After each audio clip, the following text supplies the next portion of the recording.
Our dependable Rotis Oddiri is here to give us an African business update. Good morning, Rotis. Good morning, Tunde. Good morning, Rufai. Good morning, Doctor. Good morning to all our viewers. We're going to talk monetary economics this morning, and monetary theory and money supply. Should be fun. Should be a lot of fun. We've talked about how there's been, As you end up telling me how to get the money. So get the money, certainly. Move from theory to practical.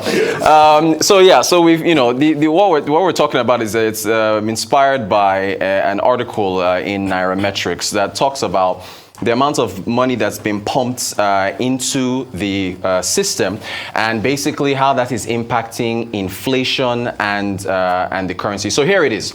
Nigeria's excessive money supply growth is fueling the largest naira depreciation in history. Now, let's take a look. I went back to the central bank's website. If you go back to 2016, we look at this monetary. This is from them. This is basically a monetary policy document from the research desk from 2016.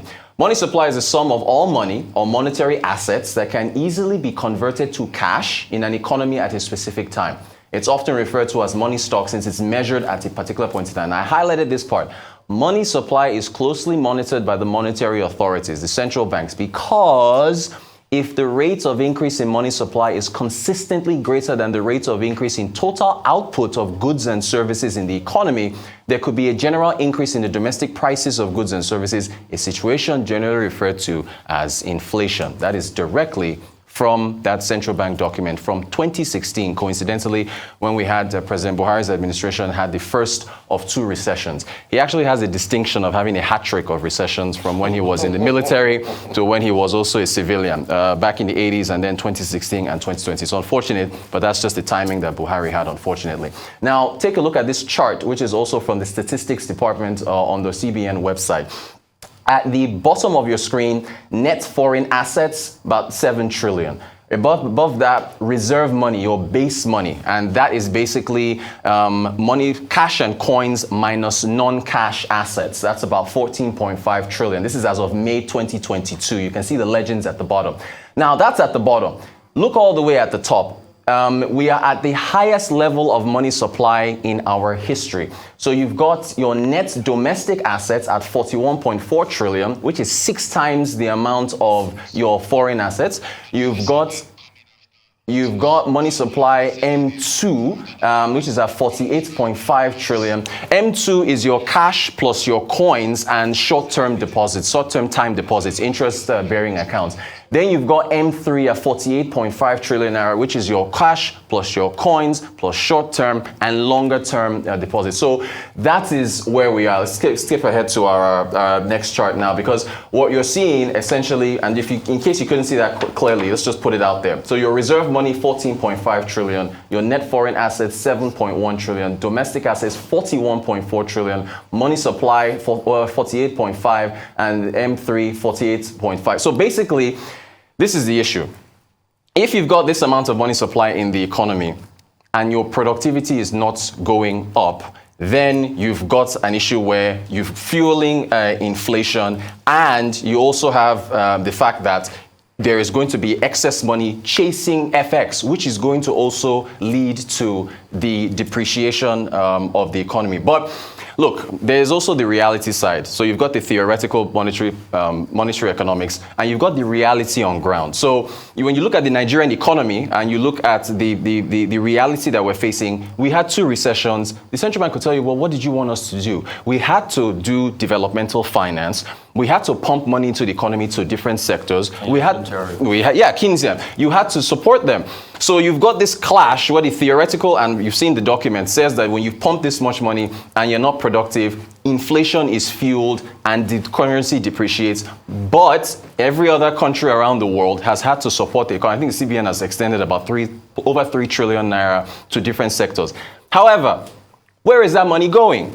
Is it going into, is it consumption or is it going to production? And if your output is not commensurate with that money supply, then you're going to be an issue. I think that, in fact, Doctor said this yesterday. Let's play what Doctor said yesterday on productivity. Let's talk about productivity. Let's listen. lack of productivity in this economy. Thank you. We can't even produce oil.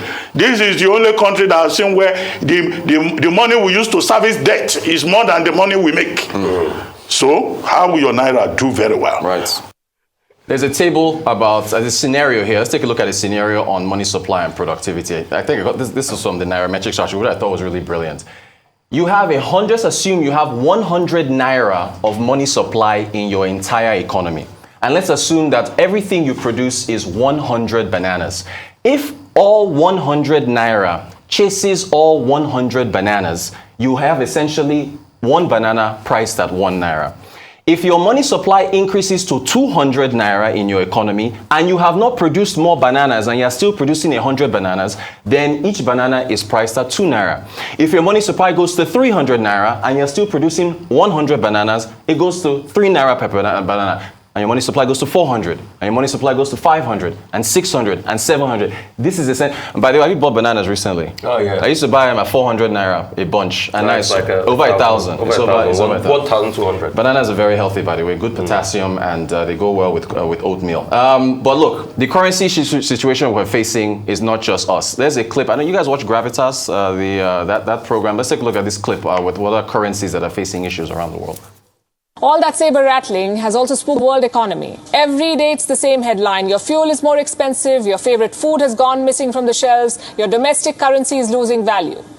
Tonight, let's focus on the last one, your currency. Chances are it has lost value in the last few months. Take the Japanese yen, for example. It's down 18% compared to the US dollar this year. $1 now equals 136 yen.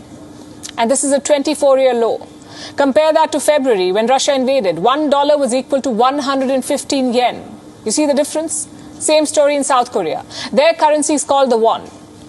In February, $1 was trading at 1,200 won. Today, it has reached 1,300. The Philippine currency also crashed today. $1 now equals more than 54 Philippine pesos. It's the lowest value in 17 years.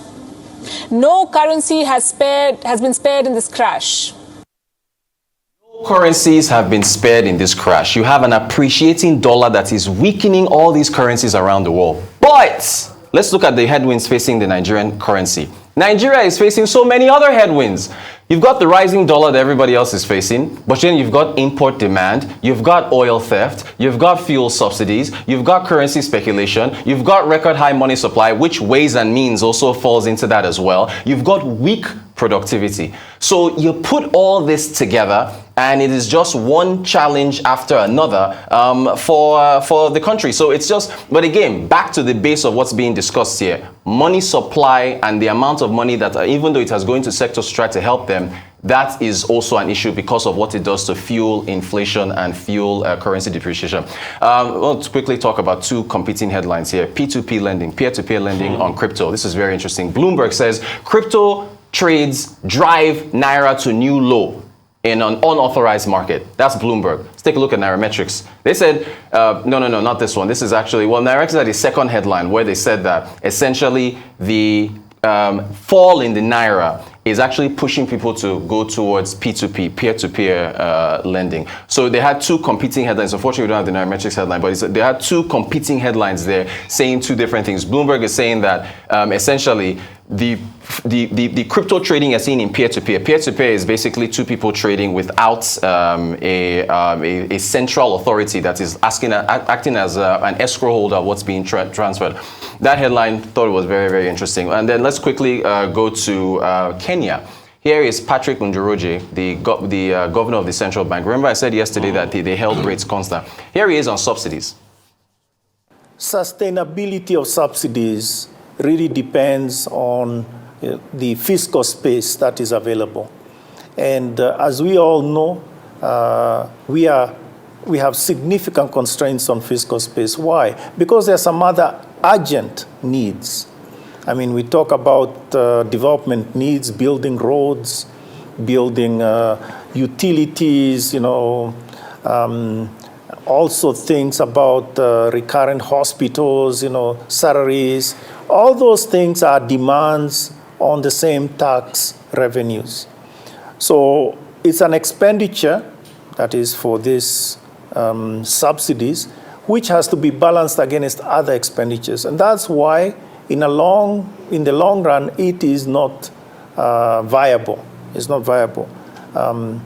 Now, if you had a country, I don't know which country this would be, but that is not facing that significant constraint, meaning the subsidy element is not that large, and they can probably sustain it for longer.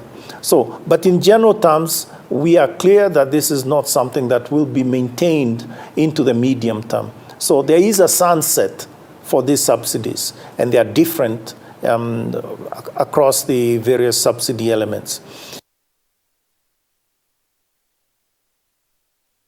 So there he is saying that your expenditure on subsidies has to be balanced by your expenditure on other needs for your economy, infrastructure, healthcare, education, so you can make the inference. And then finally, Flutterwave, remember that Flutterwave denied money laundering accusations in Kenya. They asked him about that. Here's a question for the governor of the Central Bank of Kenya on Flutterwave and Chipper Cash. Bella is asking, what kind of licenses do Flutterwave and Chipper Cash have from the Central Bank of Kenya to operate their payments in Kenya? Flutterwave is not licensed to operate remittance provider, or for that matter, any of the, as a PSP, payment service provider in Kenya. So that is just, they are not licensed to operate, and therefore they shouldn't be operating. And Chipper Cash, I think we could also say the same. So, specific answer. And that's our African business update. Okay. Concerning what the Central Bank governor said about Nigeria fintech companies in Kenya, not entirely the truth. You cannot remove this from the elections going on. And it's deeper than what is being said on the surface. Most of these companies claim that the $250,000 that was supposed to be used for the registration was lodged in their account since January. But they didn't come back to them on the registration and all of that. And a settlement was made. I mean, let's not talk about it because cases are in court in Kenya. Well, I'm just going by what the Central Bank governor said. They don't have a license. I just want to put myself out of it. But real quickly, concerning the productivity, see, when Maynard Keynes talked about, putting money in the economy to reflate the economy and things like that, people do it all over the world. The New Deal was like that. Yep. All right? Milton Friedman talked about bringing in money, helicopter money and the likes. But the question is, how do you use it? Right. The problem with Nigeria is that we didn't use ours well. What did we use the ways and means money to do? To support the government. Till today, we've not been able to account it. Right. What did was it not for anchor borrower scheme? Did we know what happened to anchor borrowers? I'm going by the official language. Didn't we know what happened to the people that collected loans from rice farmers? Most of them didn't pay it back. They didn't pay it back. So we know the problem. We subsidized corruption. That's all we did. Or defaults on loans. We took big, fat wads of money and we squandered it. Didn't we take 6.8 billion from the IMF when COVID started? How did we spend the COVID-19 palliative money? Is it not in the pockets of people's girlfriends? Where are all the hospital infrastructure we bought that and where are they today? So when you are wasteful, when you squander your riches, you will pay for it. And now Nigeria is paying for all our sins. All our economic sins. When we're stealing crude oil, we didn't know that time. When we're putting subsidy in place for a product that subsidy ought to be removed, we did not know. And you expect a miracle to happen? God is not like a slot machine. No. It is what you put in, you get out. We have squandered those monies. We have been indisciplined when it comes to the economy, and now we're suffering from it. And that's why all of those interventions didn't look like it went a long way. Cronyism ate all of those monies. And we can see it by ourselves, Dr. Abati. I'm sorry. Explosion in money supply by about 62% within a 3-year period. Huge. Over 48 trillion naira out there in circulation. GDP growth is low. There is no productivity. Inflation is very high. So we see the effect in terms of how the naira is depreciating at a very fast rate. 720, some people said yesterday, to the dollar. Now, in fact, some people are now projecting that by the end of this year, it will be about 1,000 naira to $1. By then, we will see the effect in terms of the cost of living, in terms of problems within the environment. I think the other big problem should be, what should be the solutions? Okay, policy failed, okay? Even if those policies were introduced in absolute good faith, but it didn't work. Right. Because the money, the ways and means that was being pumped out there was not being pumped in to fund productivity. And if there is no serious work within the economy, manufacturers are closing down, even government cannot even manage those resources at its disposal. So there's complete misalignment of basic variables within the Nigerian economy. But what I now identify as the problem is, what is the solution? Right. Because you identify the problems very well. Oil theft. What effort is the Nigerian government making to address the challenge of oil theft? Persons who went into that sector as local investors, encouraged by government to develop local capacity, they are regretting going there because they've been recording massive losses. Subsidies. Okay, yes, subsidy everywhere. Yes, you have the list there. Yeah. What are we doing about the subsidies? It's an evil day postponed. This present government now has postponed it to the future. Maybe the next government will also come and say, no, we want to be popular with the people. No, please. Then third, you mentioned the currency speculation. Yeah. Well, that is to be expected. There is an underground economy that has developed around the currency speculation in Nigeria because people will try to protect themselves. They want to hedge their bets. So people have money. They don't want to take their money to the banks. I don't imagine that even these underground people, these terrorists, the amount of money that goes into that evil economy, you will see it anywhere, within the formal space. Okay, so you have all of this young people going into crypto, because that's where the younger generation is operating, because they have more faith in it. So everybody is going to buy dollar and keeping. They are buying dollar and keeping. So the naira, of course, becomes of very low value. But the answer should be solution. It's not for the data department of the CBN to tell us this is the reality. We know the reality. We can feel it in our pockets. We can feel it in terms of the cost that we face. So what do you suggest government should do? Remove subsidy, deal with crude oil theft, introduce a new set of policies to address the crisis in the country. Oh, my turn. Yeah, of course. Oh, finally. Right, so the CBN Act provides a limit. There's a ceiling with regards to ways and means advances. You cannot just be printing money willy-nilly. It's supposed to be 5% of the previous year's revenue from the federal government, and that has been violated. That also needs to be addressed. Indeed. Also, apart from the CBN, there's also the Fiscal Responsibility Act, correct. which we continue to violate. Constantly, we're borrowing money to pay salaries, for crying out loud, in this country. So there you have it. that's why we're in the state that we're in. Indeed. Indeed. Oh dear. Indeed. And we sound helpless. Well, we look to 2023 for leadership that can So help between us. now and then, just We take it like that, as they say. Oh dear. Yes, indeed. thank you, Rotus. Thank you so much. Thank you so much. We'll take a short break now. When we return, we'll have Michael Wilson to give us a global business update. Please stay with us.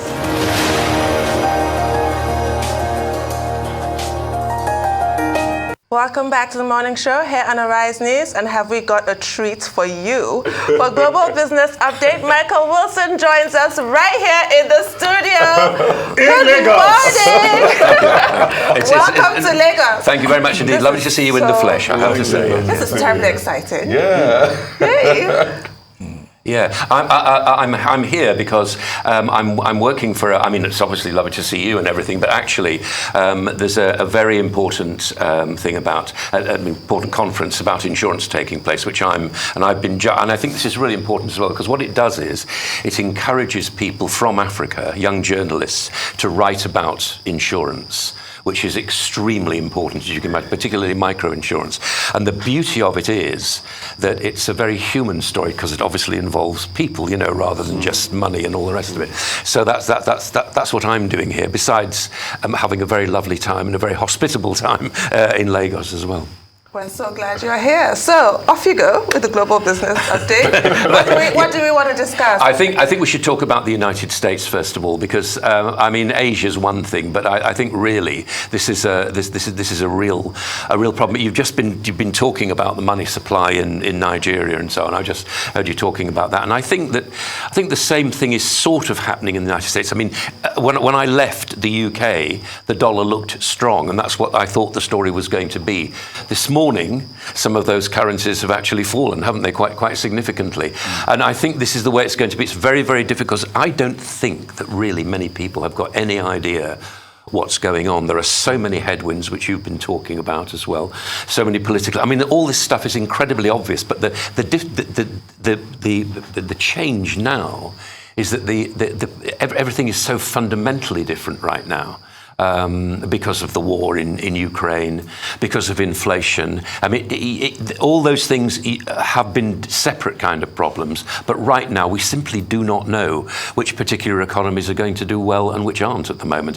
I pretty much put my faith in the US economy because it's so big, and it's clear that the Fed are beginning to sort of wake up to the fact. I'm sure they knew about it, but they're being terribly careful about inflation right now. And the interest rate rise that we saw during the week was a relief, really, for lots of people. I think it's wrong to be relieved. I think they will still face those kind of problems. But really, we're moving into areas which people have just absolutely no idea about, unfortunately. Oh, dear. Okay, but the U.S., talking about the U.S., the Fed raised rates again 75 basis points, second time, back to back. Inflation 9.1%, housing market shrinking, businesses contracting.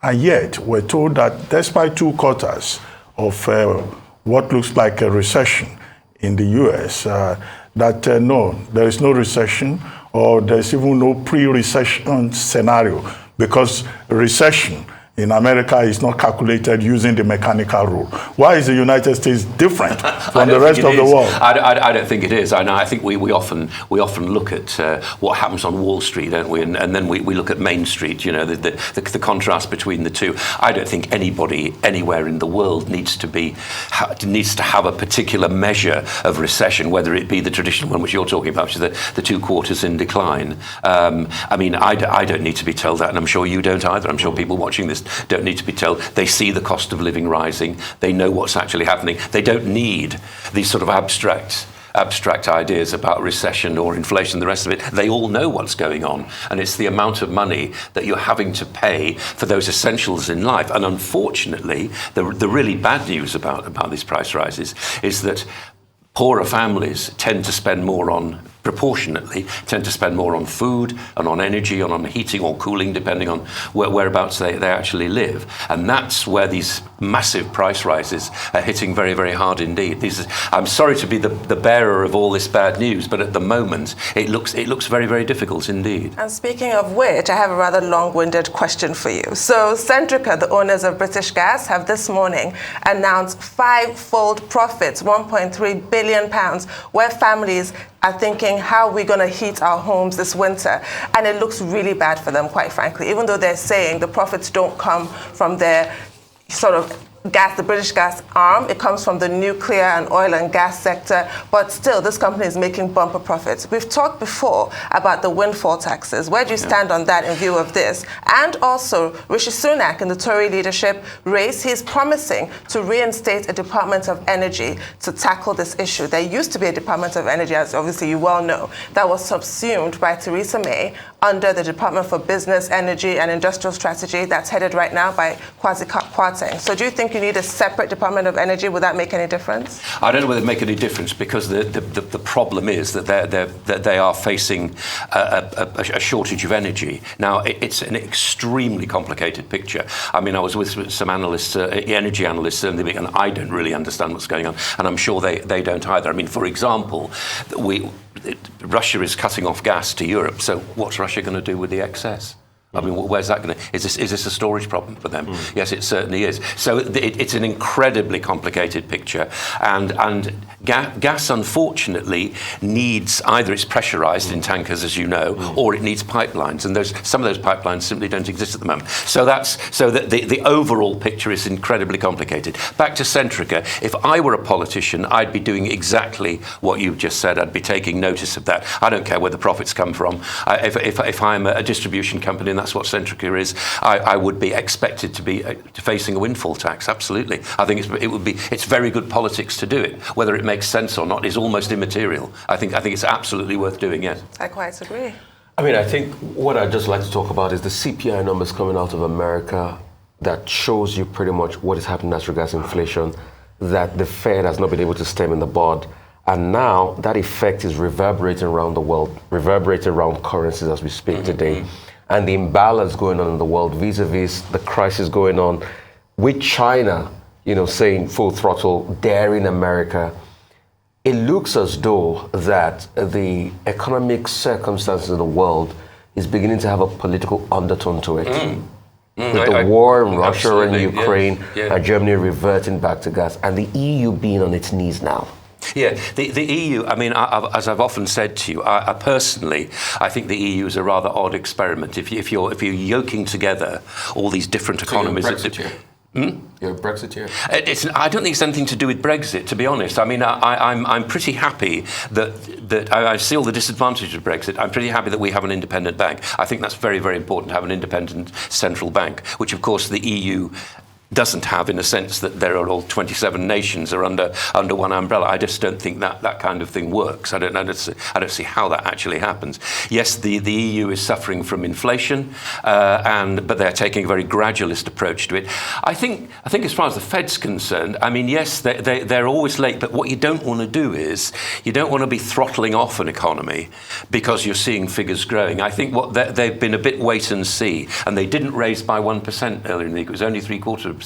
And given that, I think there was a sense of relief around the markets. It certainly showed in the stock market. I think it's a mistake. I mean, I wouldn't bet against the situation getting a lot worse. It can very, very easily. But I think that at the moment, the monetary authorities all the way around the world are facing exactly the kind of problems that you've just... But the concerns that the EU is quite very slow as regards, bopping up those interest rate numbers and tackling the problem head on. It is. And also, I think the fragmentation that Russia is clearly seen for some time is going to increase. I mean, there are some very, very worried politicians worried about their voters and about how they're actually going to get energy over the winter and so on. It's going to be very, very cold indeed. And if industry is slowed in Germany, for example, which is meant to be the sort of powerhouse of Europe, that's going to be a big problem. And I can see politicians in Germany. I can see a rise of populism. I see politicians in Germany saying,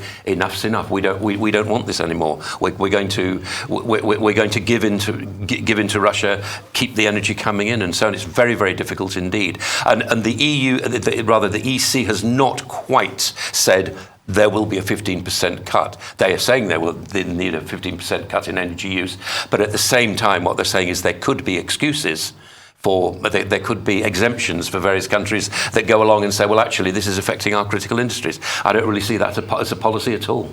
Well, so much concern expressed about Ukraine, Russia, and the effect of that war, on the rest of us.